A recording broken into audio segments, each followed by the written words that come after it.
Gráficos, aquí vemos a don Pío Baroja con Ortega y Gasset, Urgoiti y Huici a la entrada de la casa de Vera, de Itzea. Sí. Esto nos va a servir como entrada para hablar un poco más a fondo de don Pío. Don Pío, pienso yo que ejerció en usted una influencia total, y yo creo que usted es en cierto modo, una continuación de Pío Baroja. Sí, una continuación no corregida y aumentada, sino con erratas y disminuida. Pero en fin, sí, claro, lo que pasa es que claro, él se dedicó a la novela y a una especie de mundo mágico así de fabulación y a observar la vida cotidiana de una manera como casi inquisitorial. Y yo la verdad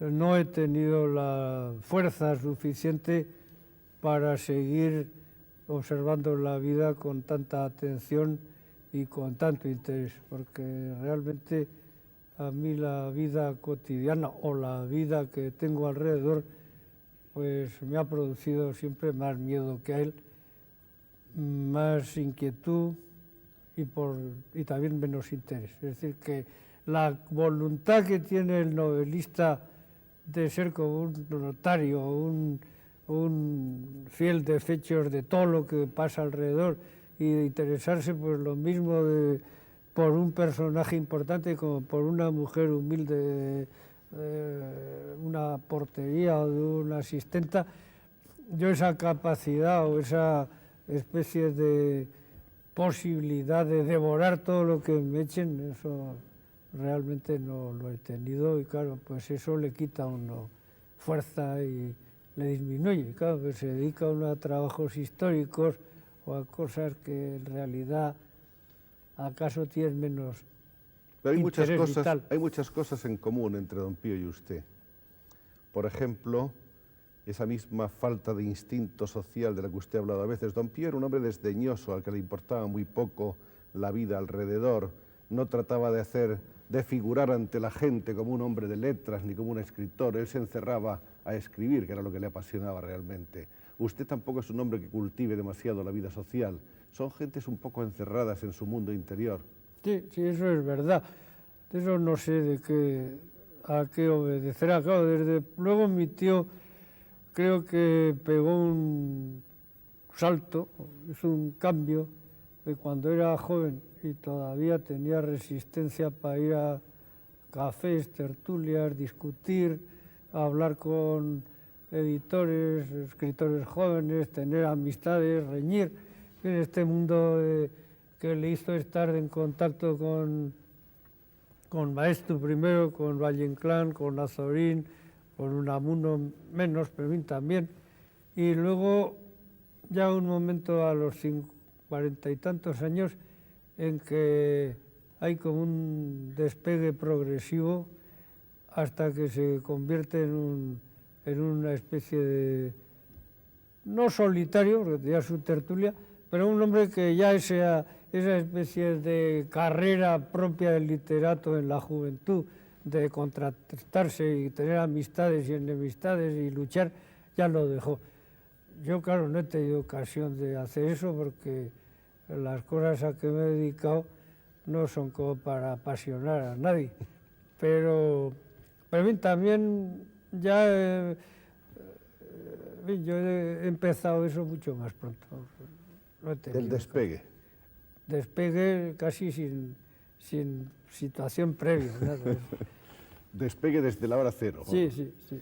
Pero otra cosa que sin duda alguna es muy, muy característica de los dos personajes, de su tío y de usted, es también esa enorme curiosidad por todo, ese afán de devorar prácticamente, de leer frenéticamente, de ir atesorando conocimientos, de interesarse por las cosas. Yo creo que esa es una característica muy común de los dos, quizás sea una característica también familiar. Sí, lo que tal vez y el indica... inconformismo, permítame que le diga, aunque esto suene un poco raro, el no estar nunca conformes con nada, eso era muy característico de don Pío, y usted tampoco parece un hombre que esté muy a gusto con la vida ni con la sociedad.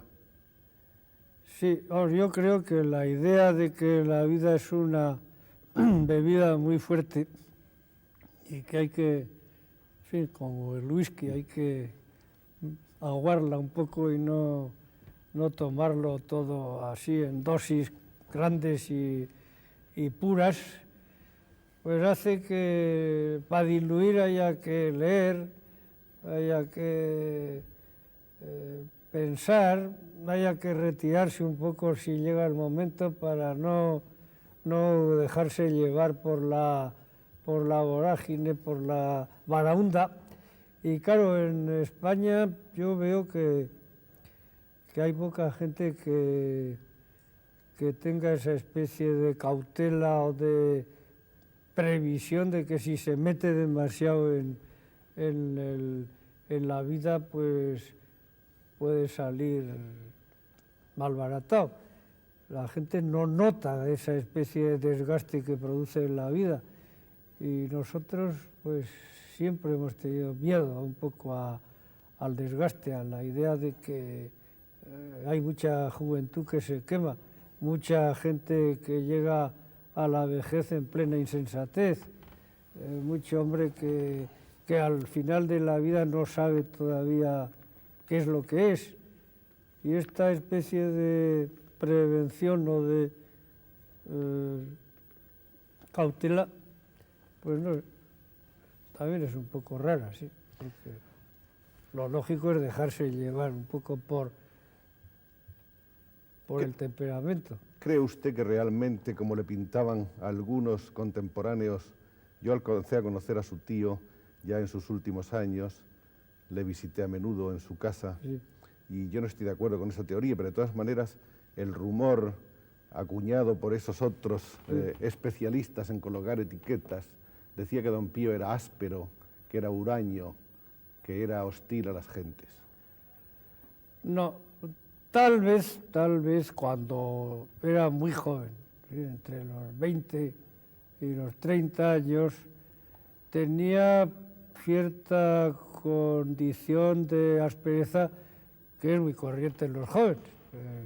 El pintar a la juventud como una época en la que es uno como una especie de pavo real o de ser generoso, y generoso se puede ser, pero lo que yo no creo es que la juventud sea una edad de alegría en conjunto ni de benevolencia. El joven es crítico, es luchador, es agresivo contra los valores hechos, ve las cosas con una claridad a veces excesiva, y eso pues creo que sí, mi tío lo debió tener, como tantos jóvenes lo han tenido, y luego no llegaron a esa especie de indiferentismo de mi tío, sino que llegan no al conformismo tampoco, sino a estar tan contentos con lo que pasa que ya es un poco vergonzoso.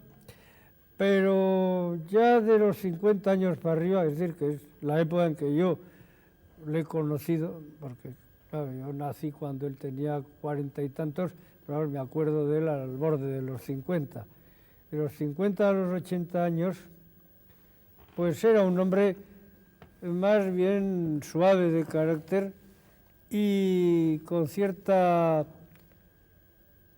benevolencia para la gente que recibía. Lo que no era benévolo a veces era con las grandes figuras o con los grandes personajes, pero con los chicos, las chicas, los jóvenes, las personas que se acercaban a él, pues tenía una capacidad de escuchar y de interesarse pues muy grande. ¿Sí? Mientras usted hablaba, veíamos una fotografía que nos lo muestra precisamente con su tío, que le ayudaba a repasar las asignaturas, porque además yo creo que usted aprendió un poco a leer incluso con don Pío. Sí. Yo aprendí a leer de dos maneras, una muy académica y escolar, a consecuencia de la idea de mi abuela de que había que empezar a leer con las fábulas de Samaniego. Una idea del siglo XIX, el comienzo casi del XVIII, cuando Samaniego hizo las fábulas, para la Real Sociedad Vascongada de Amigos del País, como un libro de texto para los niños.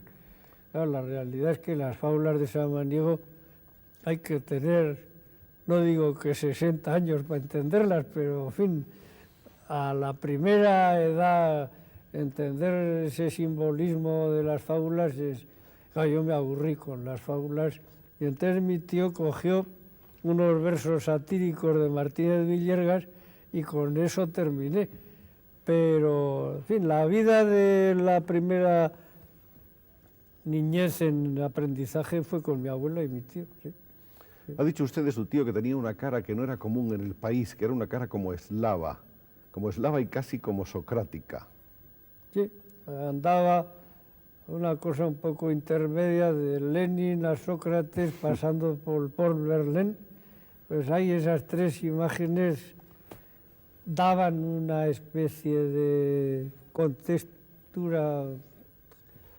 Ahora, es verdad, además, que cuando él ha estado fuera de España en muchas ocasiones, ha tenido comprobación de que la gente no le tomaba como por español, ni como vasco, ni nada así como del occidente de Europa, sino que creían que era un eslavo.